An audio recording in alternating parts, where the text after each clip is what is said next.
Welcome to the Bioneers, revolution from the heart of nature and the human heart. It's all alive. It's all connected. It's all intelligent. It's all relatives. And so instead what we need is ocean farms and other things that are akin, breathing life back into these ecosystems. So as ocean farmers, we're actually helping the ecosystem heal and rebuild. And I think the marine park of the future looks like, take 2,000 acres, right? And you've got farmers farming on part of it. They're doing reforestation on another part, just planting kelp and shellfish, right? With the same skills they have, but not harvesting it. Then you've got artisanal fisheries and like ecotourism, and that's a marine park of the future. In this first of a two-part program, we take a deep dive into a breakthrough so transformative that it could remake agriculture from the bottom up, the bottom of the ocean, while regenerating oceans, farmlands, farmer livelihoods, and the climate. This is Blue Revolution, Regenerative Ocean Farming with Bren Smith and his Solve the Whole Problem recipe book. I'm Neil Harvey. Welcome to the Bioneers, revolution from the heart of nature.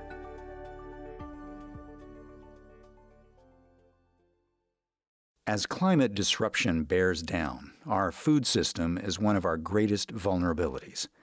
Land-based agriculture in its current form will not survive global weirding, bedeviled by extreme heat, droughts, floods, freshwater scarcity, and overall erratic weather patterns that are all over the map, literally.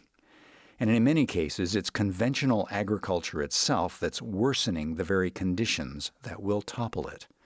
Something's got to give, starting with the underlying paradigm.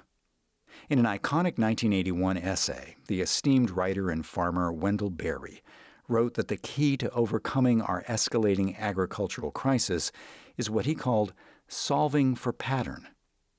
It's a solution that addresses multiple problems at once in a self-reinforcing way by addressing the larger pattern of the entire system. It's a solve the whole problem approach. What makes Bren Smith's regenerative ocean farming model innovative is that it solves for pattern.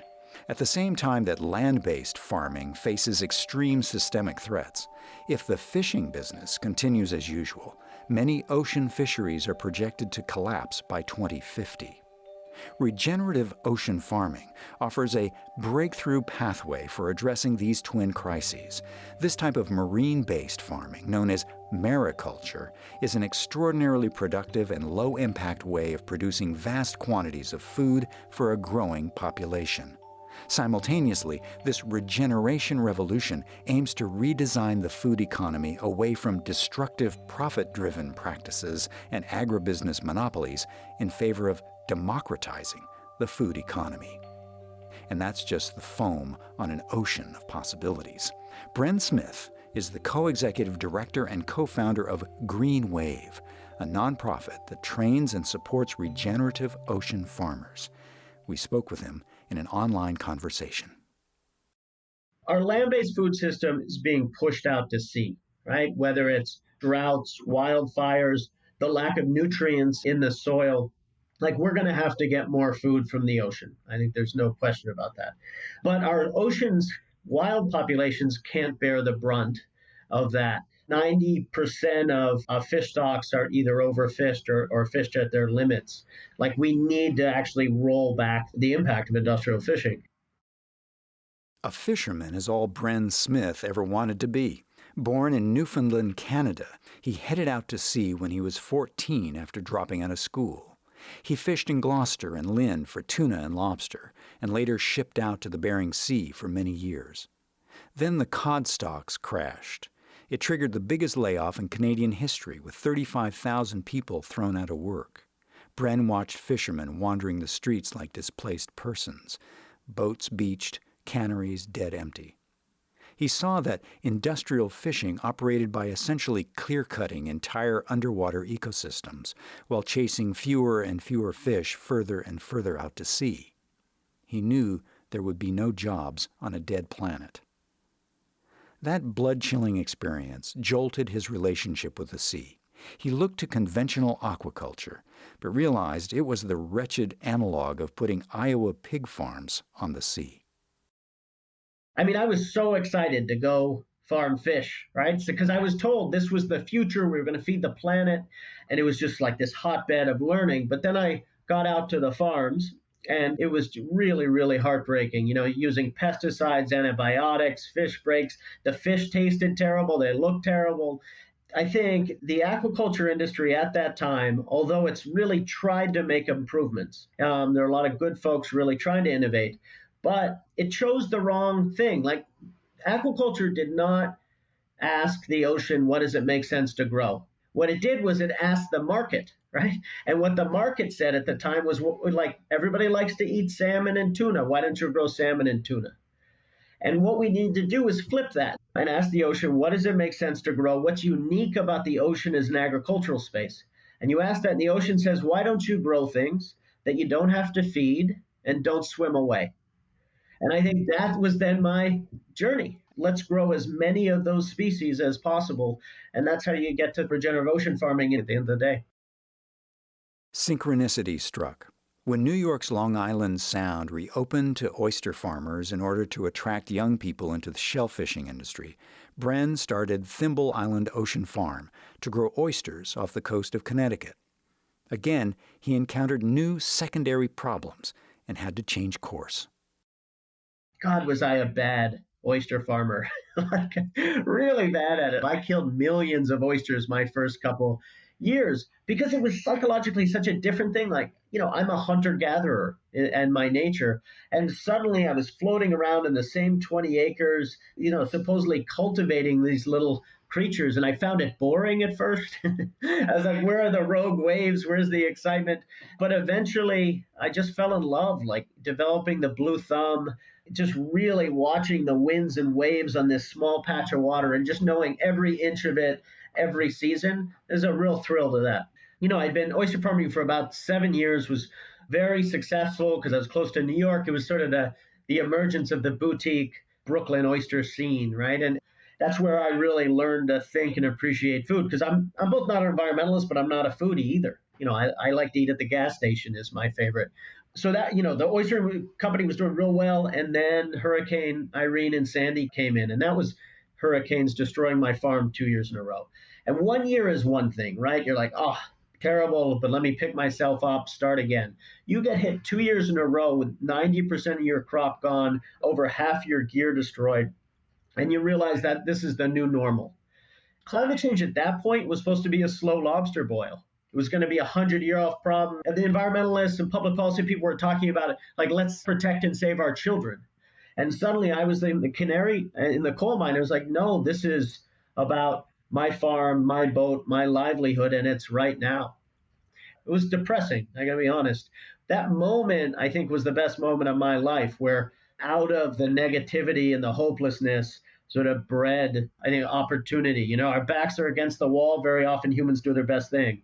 So that's where I started. Meanwhile, climate chaos was becoming a faster lobster boil. What to do? The swelling human population is projected to need 56% more food to feed nearly 10 billion people by 2050. And just 7% of existing fisheries can handle any more fishing at all. His back to the wall, Bren Smith landed an epiphany. What I did was, okay, the storm surge comes in, buries all my crop. Let's move off the seafloor and use that entire water column. And let's grow as many of these species that are similar to oysters as possible. And we have all these species. There are hundreds of kind of shellfish, 10,000 different seaweeds that's possible to grow. I mean, imagine being a chef and finding there are arugulas, tomatoes, kales that you've never seen, tasted, or cooked with before. Suddenly what becomes this very depressing story becomes a story of like an entirely new climate cuisine, which taps into the creativity, I think, of one of the great culinary moments in American history, I mean, which is right now. The other thing is, like, you know, who's going to eat seaweed, right? And that's one of the core question. Shellfish is much easier. Our collaborative chefs that are making it, things delicious like barbecue kelp noodles with parsnips and breadcrumbs, like this delicious way to make a vegetable a little unhealthy and also really like unravel our associations with seaweed. It's just a delicious dish. As I've dove into this, what we found is that yes, we can do this as food, but tastes change slowly. What's powerful about kelp is that it can be used in so many different ways. Right now, we've got a whole leaf strategy. And just from my farm last harvest season, the stems we turned into kelp pickles. The next set of the stem we turned into kelp flour and used it in plant-based burgers as well, right? So that's the ingredient. Then we don't have any waste because we're planning ahead. Beneath the surface, regenerative ocean farming is a real-life octopus's garden. At an event hosted by ABC Home in New York, biologist and author Ayanna Elizabeth Johnson interviewed Bren Smith and asked him to describe what a 20-acre farm looks like. Imagine an underwater garden, right? And you've got hurricane-proof anchors on the edges, then you've got horizontal ropes connecting these anchor systems. It's just a rope scaffolding system underwater. And from there, we grow our kelp vertically downwards, mussels, our scallops in lantern nets, and then cages down in the bottom and clams in the mud. And the idea is just to figure out how many different species we can grow in 20 acres. This is really permaculture of the ocean. The mussels grow in a sock. Could you just explain a mussel sock for those who may not be familiar? Sure. So when we seed the kelp, and after we harvest it, there are the little stipes left over on the rope, right? And mussels love those little stipes that are left over. And stipes are seaweed stems. Yes, seaweed stems, exactly. And so the mussels stick to all those stems and grow out, and we then rip the mussels off, and we put them in these socks, sort of like make sausages out of them. And then we hang them back on the kelp line. And the idea is we can use the same gear, we can rotate crops, just keep growing year round. So you've got stuff in the mud, you've got stuff on the mud, you've got 3 different things hanging and growing, and then you have different things that you're growing in different seasons. So it's a year-round scenario. How many tons comes out of one of these small farms? It's about 10 to 20 tons of seaweed per acre and about 250,000 shellfish per acre.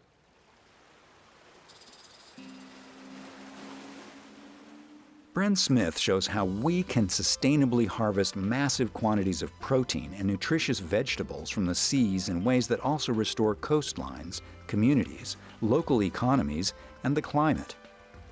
When we return, Bren rocks the boat by demonstrating regenerative ocean farming's mighty potential to sequester carbon and restore ocean ecosystems. This is Blue Revolution, regenerative ocean farming. You're listening to the Bioneers, Revolution from the Heart of Nature.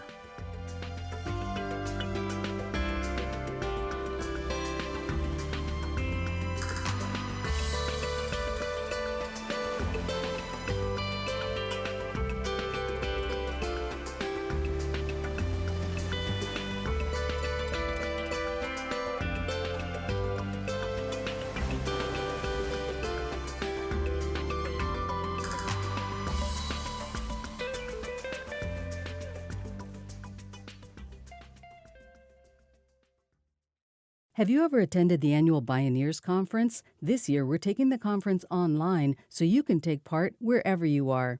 November 11th through 13th, the conference features best-selling author and forest ecologist Suzanne Simard, co-author of Inflamed, Dr. Rupa Marya, and many more. Visit bioneers.org/listener or call 1-877-BIONEER. Regenerative ocean farming is a textbook model of solving for pattern. It flips the extractive paradigm into a paradigm of regeneration, from vicious cycle to virtuous cycle. One of the biggest challenges farmers have faced for decades in scaling up organic farming is getting enough organic fertilizer and compost. The supply just isn't there. Bringing that fertilizer from the ocean to the land can help meet the needs of farmers in an ecologically beneficial way. Kelp provides rich fertilizer for soils and healthy feed for animals. Feeding kelp to cows and sheep is not only very good for the animals' health, it reduces their climate-crashing burps of methane emissions by a jaw-dropping 80 to 90%.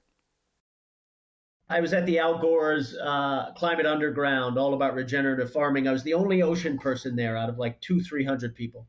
And everybody was complaining and like up in arms about the nutrient crisis, right? Like our soils are dead and we really need more nutrients. And I was like, I got them all, right? They're in the oceans, that nitrogen, the phosphorus, all the micronutrients. So let's use things like kelp to soak those up and bring them back to the soil, right? Create a virtuous nutrient loop. Let's build a bridge between land and sea. There is a long history of using seaweeds as fertilizer and feed. In fact, in the banks, on the docks of San Diego, in the early 1900s, there were 1,500 workers producing fertilizer and feed out of kelp. That was wild kelp at that point, for up to 1,000 land-based farms in the Midwest. I say this is something we've done. It's just that, corporate industrial ag, with fertilizer, with soy, things like that have just pushed it off the table in terms of one of the tools that are out there for farmers to farm regeneratively. So I think there's a huge potential there. Kelp can also be made into compostable plastics and biofuels. An area the size of the state of Maine could replace all the oil in the U.S., according to the U.S. Department of Energy. As climate chaos continues stressing terrestrial farming, regenerative ocean farming can mitigate and start reversing some of the most catastrophic effects. Here's Bren Smith again with biologist Ayanna Johnson. Our farm, for example, soaks up nitrogen. The seaweeds soak up carbon. Kelp is called the sequoia of the sea. It soaks up 5 times more carbon than land-based plants. One journalist called it the culinary equivalent of the electric car, which is a beautiful phrase. The farms function as storm surge protectors and artificial reefs to just attract all these species that come hide and thrive. I mean, my area when I first came into farm, it was a barren patch of ocean, and now it's a thriving ecosystem. So how big a deal is the fact that as the kelp grows, it's absorbing tons of CO2? Like, obviously, we need to be drawing down carbon and absorbing it and sequestering it. And photosynthesis is like the most underrated climate solution, in my opinion. So shout out to photosynthesis. How big an impact does it make? Like, sure, it absorbs CO2 like all plants do, but at what scale does that help? Yeah. Because we've got a pretty big climate crisis on our hands. Yeah, absolutely. I mean, the World Bank did a study, and they said if you take less than 5% of U.S. Waters, you could sequester the amount of carbon put out by, I think it was 120 million cars, create 50 million jobs, and the protein equivalent of 3 trillion cheeseburgers, right? So this is scalable. All of these benefits make Bren Smith hopeful that regenerative ocean farming can be implemented on serious scales to address climate disruption and ecological degradation in self-reinforcing cycles of mutual benefits. Kelp is the rainforest of the sea. And the oceans have always played this central regulatory role on the planet, right? I think they've soaked up 90% of the excess heat, and 30% of the carbon put out by humans has been sequestered by the ocean. And kelp is one of the sort of, heroic plants in that process. We think of it as blue carbon. It just makes it really powerful. So the kelp sequesters carbon. The oysters and shellfish play this really important role in the nitrogen cycle. So an oyster filters up to 50 gallons of water a day, and they feed on nitrogen. That's what they do. That's incredible because this sort of Mother Nature's technology is filtering that nitrogen out of the water column. And land-based farming, as well as other things, is creating over-nitrification in our oceans. And if you get too much nitrification in the ocean, you get dead zones. So there are these massive zones all over the globe where nothing is alive. There's not enough oxygen. Everything's been killed off. Oysters are really the warriors against that. There was a study on the Pacific Northwest that surrounded an oyster farm with kelp, and they found something called the halo effect. Inside that kelp halo, the acidification rates were much lower than outside, right? These are just powerful technologies that Mother Nature has given us. A groundbreaking study by the Nature Conservancy and the University of New England has provided strong evidence that shellfish and seaweed farming are a critical component of regenerative food production. And the kelp grows fast, as much as a foot per day. Its structure fosters a sanctuary for biodiverse marine life without excluding human interaction. Mother Nature hates monoculture, right? You grow a single species density. If you had a kelp farm that was 1,000 acres, Mother Nature would attack it, right? If you just grow salmon, Mother Nature attacks it all the time. What we want to do is mimic and grow all these species together and do what she does well, right? And the benefit of that is that all the species are working together on the farm. And it creates an entire reef for other creatures, right? So it's a foundational system to rebuild reefs, the farms are.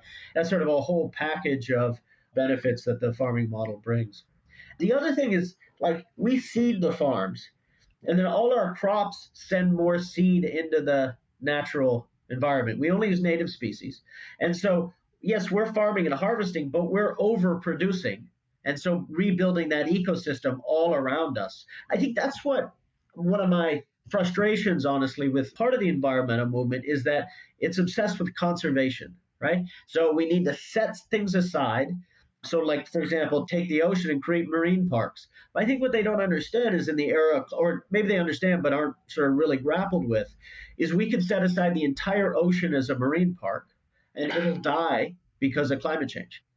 And so instead, what we need is ocean farms and other things that are akin, breathing life back into these ecosystems.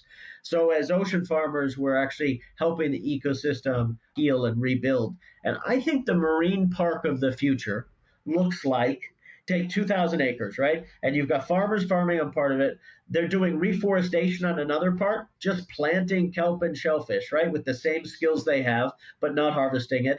Then you've got artisanal fisheries and ecotourism. And that's what a marine park of the future, as opposed to this place where you're never allowed to go and we just slowly let die.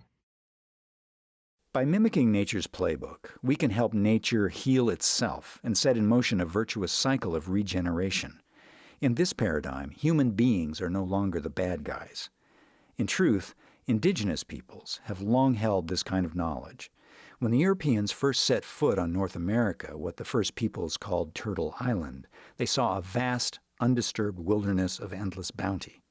In reality, there were about 100 million Native Americans living there in a vast, thriving landscape they actively cultivated with extraordinary sophistication, including farming ocean oyster and clam beds. The coastal Miwok in what's now San Francisco's Bay Area maintained clam beds for centuries.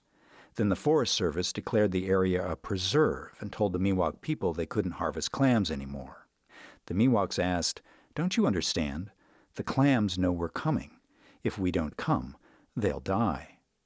The Forest Service summarily dismissed their plea. Then the overpopulated, untended clam bed began to fail and died. What the Miwok had been consciously doing was the equivalent of weeding a garden. They had sustained the beds year after year for centuries. GreenWave's regenerative ocean farming model further serves to detoxify waters. Since so-called waste doesn't exist in nature, it becomes a game of mixing and matching organisms to create desirable food webs. It's a process to clean water and soil that's called bioremediation. As a powerful bioaccumulator, seaweed absorbs pollutants as well as excess nutrients. For decades, the mining industry has used bioaccumulator plants to remove heavy metals from sites poisoned by surface mining. It's then possible to reclaim and recycle the metals from the plants. So we really see our farming working in multiple ways. We have farming for food, and the key is shellfish are the most traceable regulated food in the country because it's a live product. So we've incorporated our seaweed into that regulatory regime. Like you wish your arugula was as traceable as our seaweeds and shellfish. So regulation traceability has been key on that. We also grow in polluted waters on purpose, just to soak up heavy metals, to rebuild those reefs. So we had a farm along with Dr. Charlie Yarish in the Bronx River. for example. And that was just to do ecosystem services, right? To rebuild that. We've got another farm we're working with the Port of San Diego in California. And then the other thing is, like, we can just, the same skills for farming are required for food as they are with reforestation. So because we can use our seaweeds to draw down that carbon, even say someday we can't eat it, it still has a role. Like, we need to create the hatcheries and the skills to get people out there replanting the world's rainforest underwater, essentially. As public policy moves forward, if it moves the wrong way, maybe someday I'll just be the Johnny Appleseed of kelp out there all day. And that's fine. I still get to die in my boat, right? And that's the goal. But hopefully society will get its act together before that. After decades of destructive farming practices and inaction on changing misbegotten policies and practices, global weirding is escalating the stakes. Massive change and mounting ecological disruption are inevitable. It's not a question not of if everything's going to change, but how. In this time, says Bren Smith, it's all power to the imagination and all hands on deck. I feel desperate at a personal level, and I think a lot of folks I knew, that we need a new story to tell ourselves, right? For this new era. Sort of, we're saying goodbye to one world, and we're just in a period we're being introduced to a whole new one. There's opportunity out in the ocean in a major way. 40% of our country lives on the in coastal communities. Like, head out to sea and get to work. Now that doesn't mean, like I do, farming in the winter and breaking ice off the gunnel. Go into public policy and help us shape really progressive, powerful legislation that protects communities, right? Go build a hatchery in your basement to create a community garden locally, right? Where you're welcoming folks out to grow their own food. Start clam gardens so community members can come down, harvest the clams, and feed themselves, right? Be a place for food security. There are a lot of ways to engage, and certainly there are just so many open questions and challenges that we face in this industry that we need all sorts of creative thinking. Bren Smith is writing Historic Tides of Change. In Part 2 of this program, we explore the once-in-a-civilization opportunity to use regenerative ocean farming to remake the food economy from the bottom up, the bottom of the ocean. Blue Revolution, Regenerative Ocean Farming.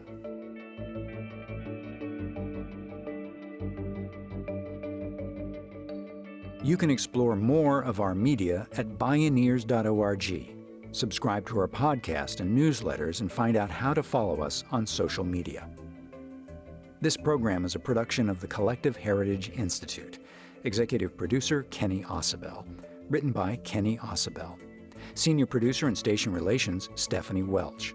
Host and consulting producer Neil Harvey. Producer Teo Grossman. Program engineer and music supervisor Emily Harris. Production intern Isabel Dean. My name is Neil Harvey. Thank you for listening. This is program number 244. This program was made possible in part by Guayaki Yerba Mate, working with indigenous farmers in South America to grow shade-grown organic yerba mate to inspire us all to come to life. Learn more about Guayaki's products and regenerative mission at guayaki.com.